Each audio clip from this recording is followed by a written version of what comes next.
आखिर क्या हुआ था ईशा देओल के साथ। एक वेब सीरीज से कमबैक किया इंडस्ट्री में, उनको गलत तरीके से टच किया। उनके पापा नहीं चाहते थे कि मैं हीरोइन बनूं। फिल्म इंडस्ट्री हो या राजनीति हो, ये दो ऐसे प्लेटफॉर्म हैं जहां पर आपका बैकग्राउंड बहुत ज्यादा मायने नहीं रखता है। हो सकता है कि आपके पीछे बड़ा नाम लगा हो, बड़ा टैग लगा हो कि आप फला के बेटे हैं, फला की बेटी हैं, फला की बहू हैं, लेकिन ये जो दर्शक दीर्घा है, वहां बैठा एक अंतिम छोर पर आखिरी आदमी आपको कितना पसंद कर जाएगा, वही तय करेगा कि आप कितने बड़े स्टार हैं।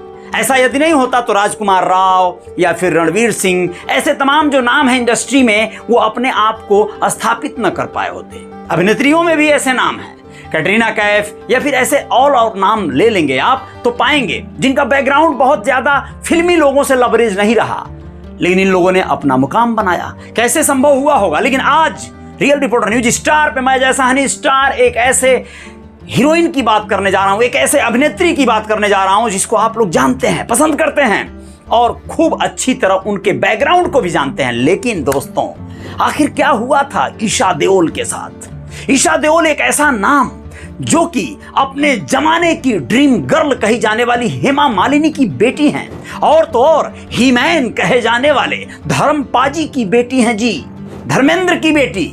लेकिन क्या धर्मेंद्र का सपोर्ट उनको नहीं मिला क्या? इस विषय पे आएंगे, आप पूरी वीडियो पे बने रहिएगा और बताएंगे कि धर्मेंद्र पाजी ईशा देओल को कितना सपोर्ट किए या फिर कितना विरोध किए, क्यों आखिर वो स्थापित नहीं हो पाई, और ये भी बताएंगे कि ईशा देओल के साथ इस इंडस्ट्री में क्या क्या हुआ। दोस्तों, मैं आप लोगों को बताना चाहता हूं सबसे पहले कि सन 2002 में ईशा देओल ने कोई मेरे दिल से पूछे, ये एक फिल्म उनकी थी जिससे उन्होंने फिल्म इंडस्ट्री में डेब्यू किया था, और उसके बाद 2011 में उनकी एक फिल्म आई टेल मी ओ खुदा। ये उनकी आखिरी फिल्म साबित हुई थी, क्योंकि सन 2012 में उन्होंने शादी करके घर बसा लिया था, लेकिन कुछ ही समय वो सुखमय जीवन बिता पाई, तलाक की नौबत आ गई उनकी जिंदगी में। लेकिन आप लोगों को बताना जरूरी है कि उन्होंने 2022 में एक वेब सीरीज से कमबैक किया इंडस्ट्री में, Rudra the age of darkness इसका नाम था।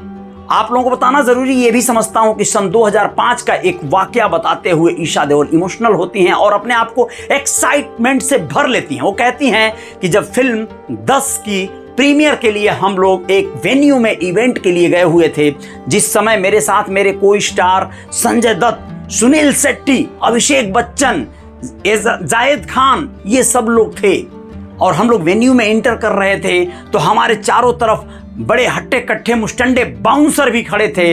उन सब के बावजूद उस इवेंट में मेरे साथ छेड़खानी हुई। किसी पब्लिक में से किसी युवक ने उनको गलत तरीके से टच किया।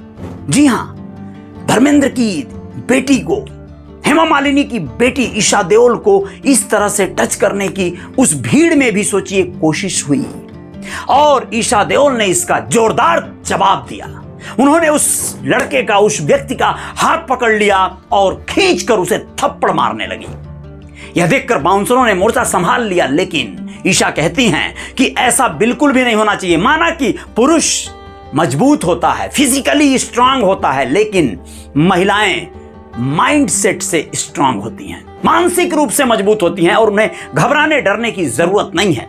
जब वो अपनी सुरक्षा के लिए स्वयं खड़ी होंगी तो लोग उनकी मदद के लिए भी आगे आएंगे। ये भी बहुत अच्छी बात है। लेकिन उसी ईशा देओल के बारे में ये भी बताना जरूरी है दोस्तों। वो कहती हैं कि मुझे अपने पापा से ही बहुत ज्यादा फेवर फिल्म इंडस्ट्री में आने के लिए नहीं मिला।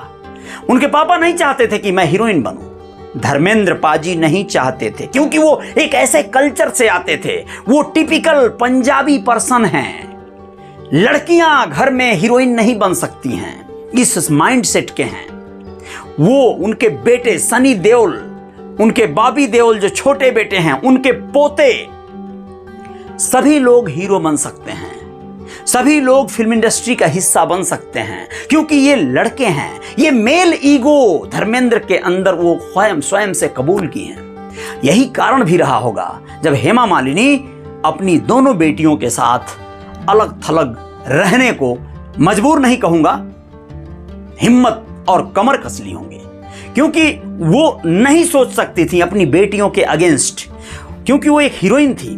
ईशा देओल कहती हैं कि मैं अपने मम्मी के ज्यादा फेवर में और उनके साथ पली बढ़ी हूं। जहां पे हम अपनी मॉम की फिल्मों को देखकर बड़े हुए हैं, वहां पे हम क्यों नहीं अपने आप को इस तरह के कल्चर में ढाल सकते हैं। और यहां पर कहीं भी लिंग भेद को लेकर कोई इश्यू नहीं होना चाहिए। लेकिन उनके पापा को दोष नहीं देती हैं, वो मजबूरी बताती हैं। कहती हैं कि उनके पापा का वो मजबूरी है कि उनका ऐसा सोच था कि 18 साल की उम्र में मैं शादी ब्याह करके घर बसा लूं, जबकि मैं फिल्मों में आना चाहती थी, अपना करियर बनाना चाहती थी। और मैं आई। मेरी मॉम का मुझे फुल सपोर्ट था। मॉम के कहने पे पिता ने भी कई बार सपोर्ट किया। उन्होंने मुझे काफी प्रमोट भी किया, प्रमोशन किया। और ये सच भी है, क्योंकि अब ये बात ईशा देओल भले कह रही हों, लेकिन धर्मेंद्र को कई एक मौकों पर अपनी बेटी के लिए प्रमोशन करते, प्रचार करते भी देखा गया है। हेमा मालिनी का पॉलिटिकल प्रचार करते भी आप लोग देखे होंगे, यानी अपनी पत्नी हेमा मालिनी के लिए उन्होंने राजनीतिक मंचों पर से भी कुछ एक बार प्रचार प्रसार किया है चुनावों के दरमियान। लेकिन अब हेमा मालिनी थी, धर्मेंद्र थे, सनी देओल हैं। लेकिन ईशा देओल के साथ उनकी किस्मत उतना ज्यादा सटीक नहीं बैठ पाई। फिर से कमबैक हुई हैं, लेकिन क्या आगे भविष्य में अब बात बन पाएगी, देखने वाली बात होगी। लेकिन ये बात आपको कैसी लगी जरूर बताइएगा। आप लोग हर एंगल से इसे सोच सकते हैं, सुन सकते हैं, देख सकते हैं। जय जयकार जारी रहेगी। रियल रिपोर्टर न्यूज स्टार पे आएंगे और कुछ समाचार लेकर। आप बने रहिएगा हमारे साथ। जय जयकार तो यहां जारी रहती है। थैंक यू, नमस्ते।